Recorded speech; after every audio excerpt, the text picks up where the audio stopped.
Welcome to Make Your Mark Live. My name is Mark Moyer, and I'm super excited to have Mike Adler on board today. Say hello, Mike. Hey Mark, how you doing there? Oh, just Excited to be absolutely on? excellent. I'm fabulous, and happy Friday. This is we're leading into Memorial Day weekend, and what used to be a sort of the start of summer for everybody, and crazy traffic and crazy travel and so forth is now pretty much a trickle of that. And we're going to be talking a little bit about that. We're also going to be talking about how this whole virus has really shifted so much on the planet, some very obvious and some not so obvious. And some of the financial elements, some of the elements involving education, involving sports, involving how we spend our time. But before we do all that, Mike, I guess I just want to hear a couple words of just a little bit about you briefly, just sort of where you grew up and where you went to college. And I know you were an athlete there. If you could just fill in that real quick. Sure. I grew up in on the East Coast in a small suburban town in south of Boston called Stoughton, Mass. And so I lived there until I was 18, and then college. I played basketball in high school, and then I moved to LA, and I went to school at Whittier College. Played basketball there, and then after graduation, I stayed in Los Angeles, and I went into investment banking, and I spent 4 years working for Bank of America, and then I was specialized in the gaming industry. I was working with entertainment properties, and then I moved back to New York, and I transitioned to another bank in New York, and then in the late 90s, right before the dot-com boom, I ended up at a venture capital firm, which was a combination of an incubator where we started companies from scratch, and we did passive investments. So I did that for 3 years, and that's where I really got the itch to start to work with early stage companies. We had 18 portfolio companies. We had a couple of major exits, and then the whole world imploded back then before COVID-19. So. And then from the early 2000s to today, I've been working with hundreds of different startup companies. My core is on the human capital side, executive search, but I invest, advise, and I help a lot of different companies, trying to help them grow in a lot of different ways. So that's really brought me full circle. And I've seen a lot over the last 20 years since the last major downturn. Well, and what especially some of the younger people don't remember or recall is that we've been through some pretty nasty downturns as a result of singular events before. I mean, we had the dot-com boom and then bust. We've had 9/11. We've had, even before that, 1990 was a pretty bad recession. 87 with the crash and so forth. So there's been a lot of different. 2008 financial crisis. Yeah, 2008, and then so. This has happened before to some extent, but never on such a global basis, and never on such a way that's everybody has been impacted, everybody, and maybe except for some random Aborigine people somewhere, or there's some of these people that are wandering off in the hills. I don't know, but other than that, everybody's been impacted. So, so because you've been involved with a lot of the startups and how to sort of look at situations, not just as how do I grow this company, but how can I see and anticipate a couple steps ahead or 10 steps ahead. That's, I think, what's going to make you fairly well qualified to really talk about some of these things we're going forward. So almost right off the bat, because of everything you've been through, and now, especially in the executive search side, where there's not a tremendous amount of hiring. There's some hiring going on in some industries, but then there's as we've been reading, millions and millions of people unemployed. But I think I would say they're now being employed by the government That's true. effectively. But where do you see a lot of as we start, quote, emerging from this and certain areas become opening up again? Give me an idea of where do you sense some of the opportunities might be? Yeah, I mean, you have to look at some of the companies that are getting funded right now. I mean, you look at health tech, look at education. How is education going to change? How is technology going to change? Look, my kids who are younger, they're on Zoom classes. and they're doing pretty well, and they're adjusting, so I think there's a lot of pockets of areas. Look, consumption of media and content is still huge. Look at the growth in TikTok and, obviously Facebook, but, Facebook and all the social media companies, transportation, logistics, e-commerce. Look, people aren't going to stores as much, and I think it's a new behavior. I used to go to the supermarket every single week. Like on Sundays, I'd go do my shopping for the week. Now I do it online. I use Instacart, and I'm like, wow, this is super easy. This is simple. I can shop from Costco, ShopRite, CVS, Walmart, Target, all from my computer. This is amazing. They'll deliver it right to my door. So I think there's a lot of shifts in consumer behaviors, which will also spur new areas of growth within technology. And some other areas that people don't think about is like cybersecurity. People are spending a lot more time, online, at home, and all of that. So there's a lot of areas that you really, you need to think about, as far as growth areas outside of that. And I do think entertainment will come back. I think restaurants, people will go back out to things. It might take some time, but it'll happen. I think that a few that are sort of sometimes the almost forgotten industries that might really take a big jump, and part of it is unfortunate. Is I think a lot of people are being adversely affected by sort of being effectively sequestered, and I think there's going to be a fair amount of mental health issues, and so whoever's able to be sort of creating, whether it's content or resources or capabilities to help people through all of this, that's going to be big. I also think that fitness, stay-at-home fitness is going to be huge big, because a whole lot of us, what are they calling it, the COVID-20 or whatever it is, there's people that are absolutely sort of, when you're at home, you tend to snack more, you tend to have the comfort food more, and as a result, you kind of get a little chunkier. So luckily I'm on the opposite, because I have usually an hour and a half commute into the city each way. And over the last 3 months, I've been working out 3 times a day. Going to my basement, instead of that hour commuting, I can go down, get a good workout, start the day extremely fresh, come upstairs, have some breakfast, and then log on. I'm actually working more, but I'm also thinking about health a lot more to make it through these difficult times. Well, let's talk about that, and let's talk about the health aspect of things and how important it is to really succeed in a business capacity. Tell me a little bit about how people's perception of health is going to be shifting because of this. Yeah, I think people have to really understand that, look, if you go back to work, if you're unemployed, you have to stay healthy from a mental standpoint, but you need outlets. People need outlets, and I think that's the important thing. And when you go back to work, or if you're working, you need to figure out, like a balance. I think the difference is where everyone had like this crazy rat race life, making money, spending, all of that. I think this will change your perspective on what's really important in life versus anything else. Look, there's a lot of things that happen, but this is the first time I've experienced, being sequestered, being isolated, being at home, obviously with my family and kids. But it's been a major challenge for me. And I think looking at it from an introspective standpoint, I think it has to change the way people look at life, their careers, and what they're going to do. Because, not many things in life just happens. You grow up, high school, college, job, focus on your career, my career path growing, having a family, all that. And you really don't have a chance to step back, really think, and in a different way. And this has really changed a lot about, the way I look at my life, health, all of that as well.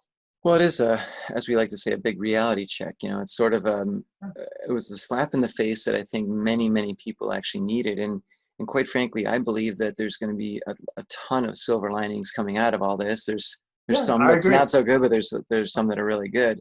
Before I go much further, I encourage everyone to make sure that you put in any questions or comments you have in the Q&A that's somewhere on the bottom of your screen down there. Even if you've got some, if it's not necessarily a question, but if you've got some ideas on what you believe might be a big industry coming out of all this, please throw those in there when you get the opportunity. So how do you think, what are some of the things that entrepreneurs or people that have small businesses or people that are in executive roles that want to take their businesses to a whole new level, what are some of the things that they can consider to be ahead of the curve a little bit? Look, I think the important thing is relationships.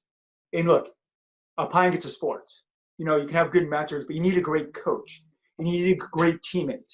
Right. If you're going through a long season, you're going to have ups and downs.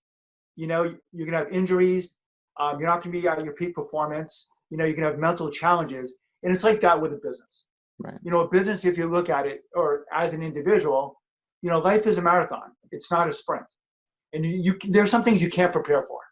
You can't prepare for a global pandemic where you're going to be, like no one could even expect that this is going to happen. Look, you need to have, a year of cash, reserves and all this other stuff if you weren't built up by the government.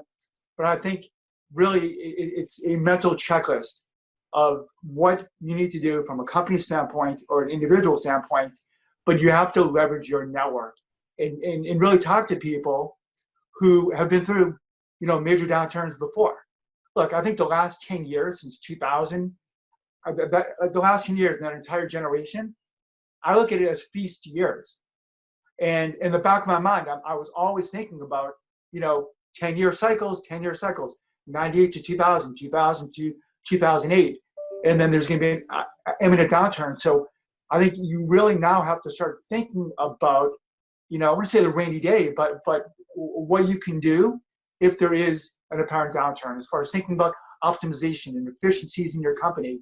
And I do believe that this situation for a company and individual, you have to come out of it stronger.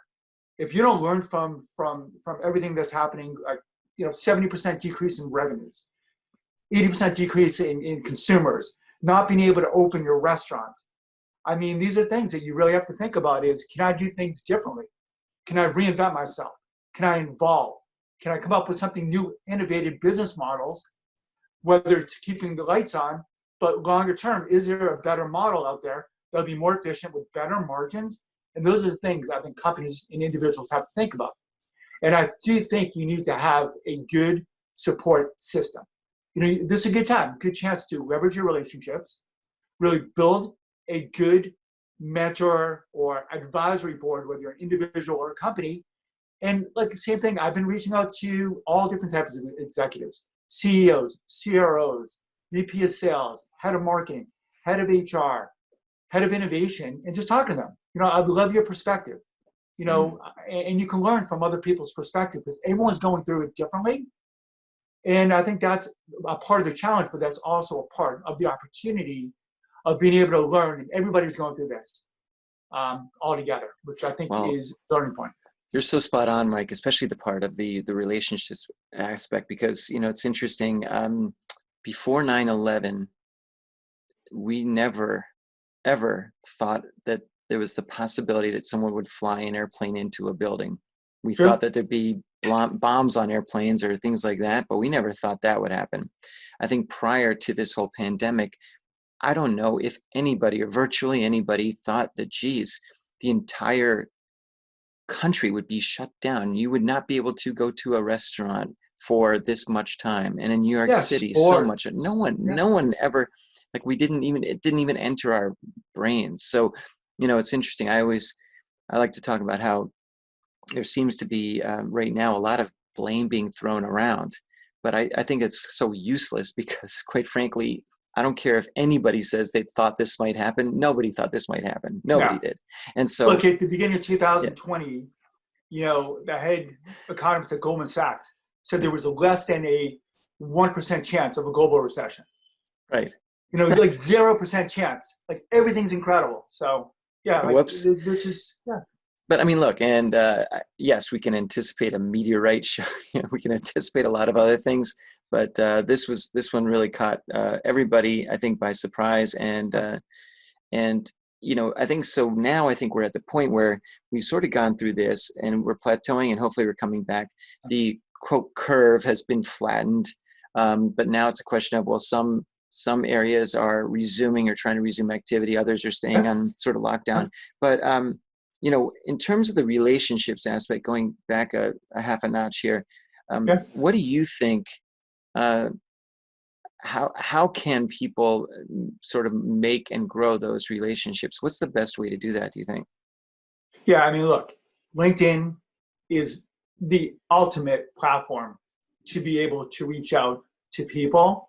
You can go on, obviously, you can search people that went to your colleges, people that worked at other, job, like other companies that you worked at. You can look at all the different areas, look, keyword searching. You can go in and you can like basically see who's out there. And look, you have to reach out. Look, what I've learned, especially in this time, is look, it's about giving. Okay, I give my time. If someone's having a tough time, they got laid off and they're struggling, I'm like, call me. I'll help you through. Like last night, I spoke to a woman who in a job. She's doing great, incredible, running an e-commerce site for the last 8 years. And like she's like, what can I do? I'm like, look, go on your LinkedIn, fix up your LinkedIn. These are things you need to do. Make it a lot better. Put yourself open opportunities. But look, I think you have to leverage the people who are close to you. But the same thing I'm telling with my employees, take your 20 list of people that you know really well, talk to them, but then expand your list. This is going to give you an opportunity to expand your network for the future and talk to people who have time to give, like CEOs and mentors. Look at Mark Cuban. Mark Cuban is spending a lot of time helping small to medium-sized business owners, get through this. And it's a very challenging time. I mean, he has his open hours on LinkedIn. So I think you really need to leverage LinkedIn, leverage, your network, however you can do it, whether it's Facebook or however else, and reach out to people and just say, look, I'd love to chat with you and really get your perspective on this. You might I really respect you as an individual. I'd love to see, how you're going through this. Look at it from a personal standpoint, then also from a professional standpoint as well. So I think that's the way that you really need to figure out how you can expand your network for the future and build your advisory board that's going to be there, that's going to be invested in you for the future. Well, and what's interesting about this, what this has also created is it's really humanized a lot of these relationships, because quite frankly, most people would be interacting like, Mike, I'd be talking to you about, let's talk about venture capital, let's talk about this one. And now it's all about, oh my God, I just saw your kid go, running behind you, or a dog go flying by. And it's really humanized a lot of this. And if anything, I think that's led to much stronger connections. Now, maybe it's not as many, but it's still much stronger. And I think also what's interesting is, and this is something I encourage all my clients, my coaching clients, I say, look, ask other people for their opinions and listen to them. The more you listen to someone else, the more they're going to like you, the more they're going to be drawn in. And then you're off and running with that relationship. So I think from today's sort of status, in terms of these relationships and how you can grow them, I think that's also a big part of how you can take your business to another level, because quite frankly, you may not have thought yesterday about doing ABC, but in a conversation with Mike, with Mark, with someone else, geez, wow, what a great idea. And now's a perfect time to pivot. In fact, pivot is pivoting, thinking out of the box, yeah, new models, even my company, where we're trying to figure out new offerings, for what the market's going to be when we come out of this, because who knows what it's going to be like. There's no roadmap. There's no roadmap for how you bounce back from a global pandemic. There's you don't know. Well, let me give you one hint, Mike. Back in '08, when all the search firms, or most of them, were really struggling and dying, I said the best way to pivot is to offer outplacement, because all these companies are going to be spending money on that to downsize their execs and that sort of thing. So we'll have to talk about that offline. But in terms of the, in terms of considering new business opportunities, yes, who do you how do you decide who to partner with? Or, we spoke earlier about who to connect with and having a board of advisors, but in your opinion, what type of person are you drawn to that you think might be a great partner going forward? Look, obviously someone who's been successful. If someone has been through a very difficult time, figured it out, was able to sell their company, it's someone that I really want to talk to. Look, I like talking to people who have gone through challenges and people who've had to reinvent themselves. Look, companies pivot all the time. I've worked with companies that I started working with in 2007, and they've changed their model like 4 or 5 times. And it's 2020. They haven't sold their company, but they're evolving. And I think that's a big part of the problem. Like, people who have been through tough times are the people that I want to talk to. But I really want to talk to people who have been successful, and also people who've seen a lot more than I have. Like, if I'm looking at investing in a company, or if I'm looking at advising a company, I want to talk to their investors. Not only do I want to talk to their investors, I want to see their perspective. I want to talk to the investors who passed on them. I want to talk to their clients. So I really, try to look at all different types of angles and different types of people that I want to talk to. But, I'm really focused on people who've been successful, who can put themselves in my shoes to understand some of the challenges that I'm going through, and that, that have empathy and compassion. And look, a lot of people want to give back, and I'm one of those. I love giving back. I love spending time with people. And, you can't be afraid to reach out to somebody, especially on LinkedIn. If I want to talk to somebody, just don't be afraid, reach out. That's great. And yes, I'm a big proponent of that.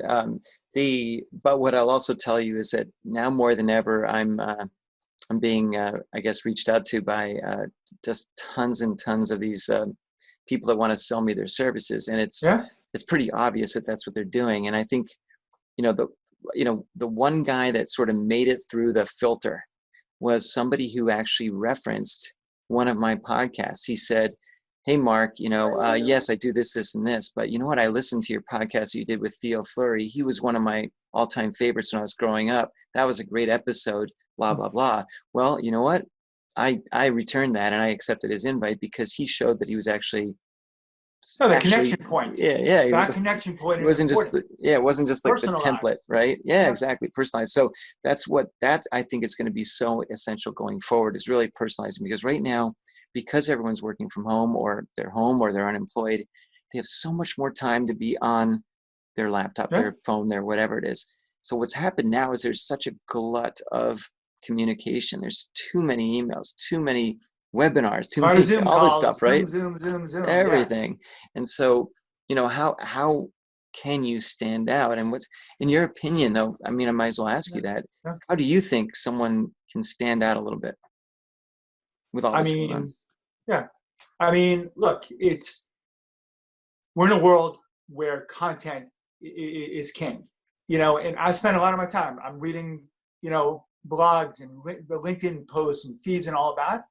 Look, I think if you can write something that's compassionate, whether it's a piece of content that you post on LinkedIn, asking a question, being real and authentic. And I think that is something that I look at from a connecting standpoint, but that's something that's going to catch my eye. If I'm on, a post and someone's self-promoting themselves, it's not as great as someone who's a little more humble and basically asking questions and explaining and giving, some words of wisdom, in their content. And I think that is one area that can stand out. Look, general posts, on LinkedIn or Facebook and Instagram or, any of the social platforms, but I really think LinkedIn, from a unique, original content is really what catches my eye, and good in articles. Well, and I think what I'm seeing more and more of, and I think we all are, is that's effective, is storytelling, and storytelling from even like a weak point of view. In other words, instead of me telling everybody how great of a coach I am, that sort of thing, I might say, look, you know what?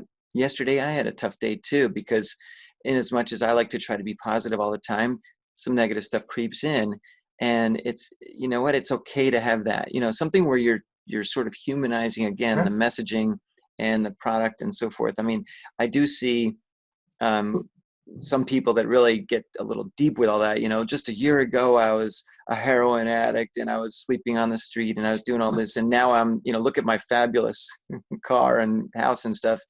And I tend to, well, I don't know about them, but I think just sort of regular stories about being a regular person is what's going to really establish those connections, right?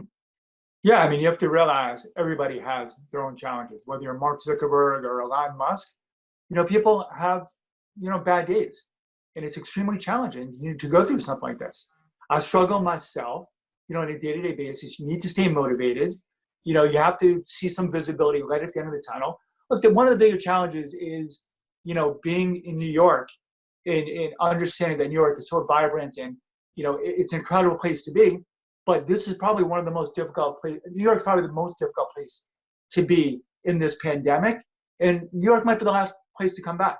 So I think our struggles are different than a lot of other people in other cities that have a little more freedom to be able to go out, and they've opened up and they're in phase 1 or phase 2.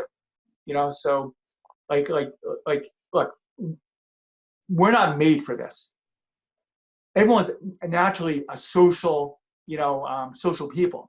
You know, like the WeWorks, you know, people don't want to work at home. Even if you have a small company, you want to go in and be with other people. And New York is a place like that.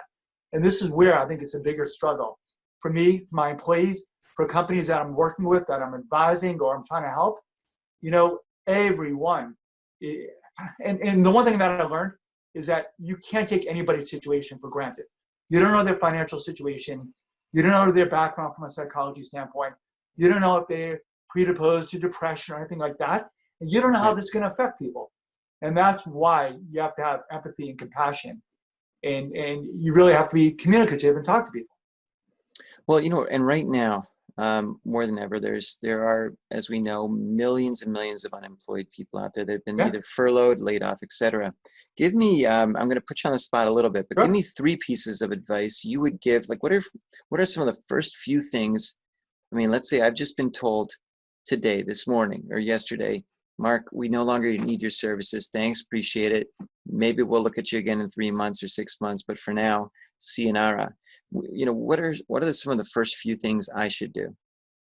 Look, first thing that I would do is, you know, take a mental, you know, checklist, or like really understand the areas that you're happy or not happy. So I take out a piece of paper and I would basically map out and do some type of vision board. You know, what are you good at? What are you good at? You know, what type of companies you want to work at? What makes you happy? What's, you know, the work balance life that you want in your life? And this will give you the opportunity to reinvent yourself, but maybe you weren't really happy in what you were doing. So this is really a mental checklist and basically creating a vision board of where you are now. You know, look, everyone gets laid off or downsized. You know, it happened to me, you know, before. It was really difficult to deal with. But what you have to look at is, from a positive standpoint, it will give you the opportunity to grow. You know, if every step of the way is super easy, you know, and you're ascending to the top and you have no adversity, you're not going to grow and you're not going to change. So I think that's the first thing to do. Then I would take an inventory of, you know, like your resume, your LinkedIn, and try to figure out, you know, come up with like a plan or a goal. Like you want to be back at work? You know, do you want to take 2 or 3 months off? Is there something in my life that I'm missing? Or maybe it's time for you to do something that you weren't able to do before. So as an example for myself, in 2000, 2001, after I shut down the firm that I was working for, I was a little burned out. I spent 8 years working 100-hour weeks. I decided to get on a plane. I went to Costa Rica by myself to learn how to surf. And I spent 3 months intensively in the water every day. I would have never been able to do that if that situation didn't happen and I came back for fresh. So what I would tell somebody is, look, it's really difficult to make decisions when you're in the moment, when you're there, okay? If you live in New York City, go to the country. Go take a 2-3 hour drive. Wherever you can, go take a hike. make your decisions there. Don't make your decisions in that mindset. And also another important thing is that your life and what you see is through your filter. A lot of time that filter is not reality. You have to separate your past and all of the, I won't say baggage, but everything you have there with what could be the future in a new light. And I think those are the things that I would really have someone do. Mental checklist, vision board, talk to the universe, ask the universe what you want. And really, I think those are the important things that I would do and I would advise someone to do. Now, great advice. And now I'm going to tell everybody who's not unemployed, everybody who's working right now, to start doing that stuff now, today. Yeah. Because a few different reasons. One is, yes, you want to be prepared for that moment that it may happen. But more importantly, and this is something you just talked about, Mike, it's quite possible you are doing a job or whatever you're doing that is not fulfilling you, it's not exciting you, and there's no reason that you need to stay doing that. So take the time while you're still working to start thinking about, okay, well, what can I do if I leave here? What is going to be really fulfilling? What am I going to wake up on Monday morning excited to do versus just like trudging into work kind of a thing?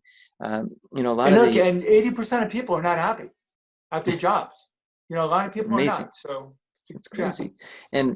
And my biggest message I like to give people is that there's no reason why you can't be happy at work. There's no reason why you shouldn't be doing something you love doing. And and this, Mike, you're in executive search, right? I can't tell you how many people I placed over the years as a recruiter into jobs where I said to the hiring manager, look, this person's not right on paper, but you'll see how they bring all the intangibles that will make them successful.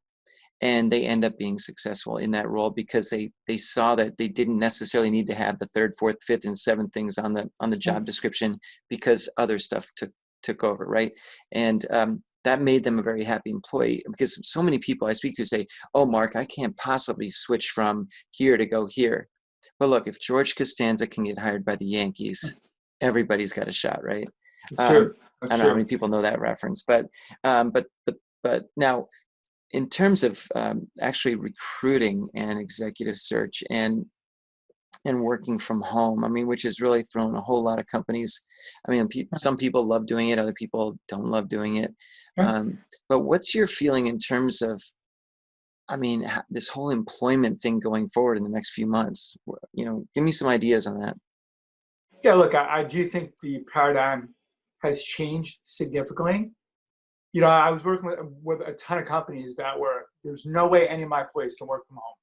So I think this is going to change the way people look at work, from in an office versus anything else. And on top of that, you don't need to be in your house. You can be anywhere. If you can work from home, you can work from anywhere. So I think that's going to be liberating for a lot of people who feel stifled in their career, on the treadmill, going into the office every day, clocking in from 8 to 6. I think that is one major thing that will change. And I think it'll be positive long term for the way people work in the U.S. So look, that's one thing that I think the way people work is going to change significantly. And I think what companies need is going to change as well. They're going to look at their organizations a little differently, whether it's a little more nimble or more distributed. So I think there's a lot of things that people are going to look at in a different way post. And also a lot of people aren't set up to work from home. A lot of people are in smaller apartments, and it's a lot more challenging. So there are a lot of people who just want to get out and they want to go somewhere. And I think that's positive as well. But I think there will be some seismic shifts on how people, work. But also, look, a lot of my clients or people that I talk to, would you hire somebody without meeting them? And, I have companies that I never thought would be able to pull the trigger, and they're making offers without meeting people. So I do think with like Zoom and Google Hangouts and all these new platforms is that, it changes the way people are going to interact on a one-to-one basis. Also business travel and meetings and closing deals. And if you're a business development person, do you have to be on the road, as much, having, So I think things will change significantly. Well, and I think that in terms of the whole concept of working from home, there's, initially part of my concern was, I talk to people, and I mean, I've been working from home forever. And, a lot of people would say, well, how do you do it without being distracted? How do you not like want to turn on the TV or sit on the couch or do? I'm like, no, Yeah. it's interesting. I've never been more focused than, I sit down. Yeah, I go to get coffee a couple times, but I'm focused. I'm right there. I'm in the moment, and there's no distractions except for the dog or It's not something. easy. But there's no distractions. When you're in an office, in my opinion, you got people walking by, popping in, whatever. You go to the break room and you did all this stuff going on. I like the energy of that, but I also think there's a lot of distractions. So to me, working from home, and you're right, right now, people are sort of forced from working from home. But once they realize, geez, wait a minute, I can take this laptop and go sit on the beach or sit on my deck Yeah. or sit somewhere else or whatever it is, or however it's done. I also think one other just thought here. We have been going to work from this hour to this hour for a long time, and some people, and you know them just as well as I do, Mike. Right. Some people go and they sit in their chair and they sort of work from 8 to 6 or whatever, and there's other people that go and they can bang out twice as much work in half as much time Yeah. when they're focused. And I think the concept of working from home now is going to be less about, are you doing this from these hours to these hours, but more so, what are you accomplishing in the time that you are working? And I think you're right. There's going to be a lot of seismic shifts. Look, I think Yeah. the accountability piece is going to change. Yeah. Look, people crave social environments. Coming to an office is social. It's great. You want to do a small meeting, break off, you go into a conference room, you talk. And for some people, they interact better that way than, 6 people on a Zoom with different, squares on your tablet or your phone or your computer. Like people have to adapt, just like companies have to adapt, and we have to adapt to the new environment. And that's about change. Now, someone has a question, and I'm curious about the Sure. same thing. In your opinion, what do you feel is the future of recruiting? In other words, recruiting firms, search firms, agencies, etc. Are they still going to be an important resource, or maybe less of a resource? What do you think about that? Obviously, No, you're there's no question about it that recruiting firms will be an important part of the puzzle. I look at it this way: for the last 10 years, it's been a candidate-driven market. And clients, the way I look at it is, if you have a pool of 10 companies, and 5 of them are Airbnb and Uber and all these companies that people want to work for, there's still 5 startup companies that raise similar amounts of money that don't have the same cachet or name that need to attract talent, and they struggle, whether the early stage and all in that. So I think in this new paradigm shift in the next 2 years, companies are going to struggle, because what's going to happen is, when the gates do open up, they're going to have to go through piles and piles of candidates and resumes and all of that. So maybe the search firms for the next 2 years will change, and there'll be more like an RPO, where we'll help you go through hundreds of resumes. We'll get you the top 10. We'll filter all of those for you, and we'll get you, the superstars, versus you having to spend endless hours sifting through all these resumes, having all these phone screens and all that. So I do think, look, things will change in the short run, but I do think things will come back in the next couple of years. So I do think that firms are still going to be important. Just because there's millions of people on the street doesn't mean that every company is equipped to do a good interview process.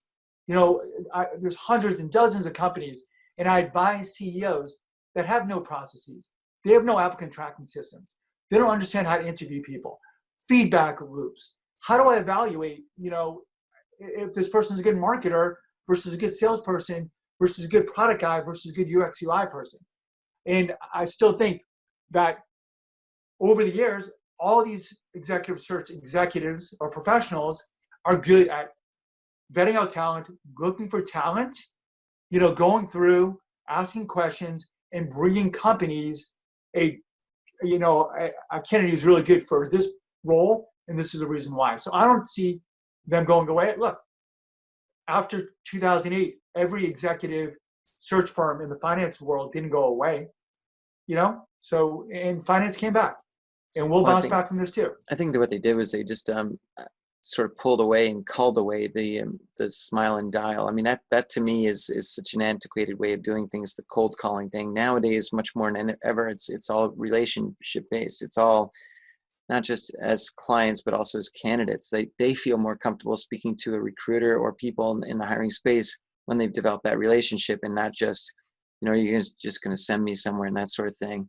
But Yeah. look, so just tying together some of these loose ends, obviously there's going to be, as we discussed, a whole new different way that things are going to be happening.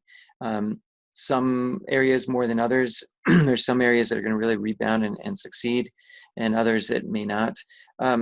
But why don't you, if you could, just maybe tie together what we've talked about in just sort of a 1 to 2 minute thing, and we'll wrap things up. Yeah, look, I think people have to reinvent themselves in general. Look, it's like being on a team, and preparing for a long season. I think people really need to look at it that 2 or 3 months in the span of a 30-year, 40-year career is really, really small. And all of us will look back on it. In COVID-19, some of these challenges will make people a lot stronger. And I think it'll make the world a lot much better, like a better place to live. As long as we don't have short-term memories, I think that's a big part of it. Look, I think this really gives people the opportunity to expand their networks, their relationships, and to become a better person long-term. I don't think there's anybody out there that can get to the next level without a career coach like you, or a mentor. And I think that's the important thing that we all have to learn, is that we're not perfect. We all have a lot of room to grow, and the only way you can grow and go out of your comfort zone is by doing things that you don't feel comfortable doing. And I think there's a lot of challenges. And I think people have to understand that they're not alone. There's a lot of people going through a very similar situation, very difficult. But also the important thing is people need to understand that you really can't live beyond your means.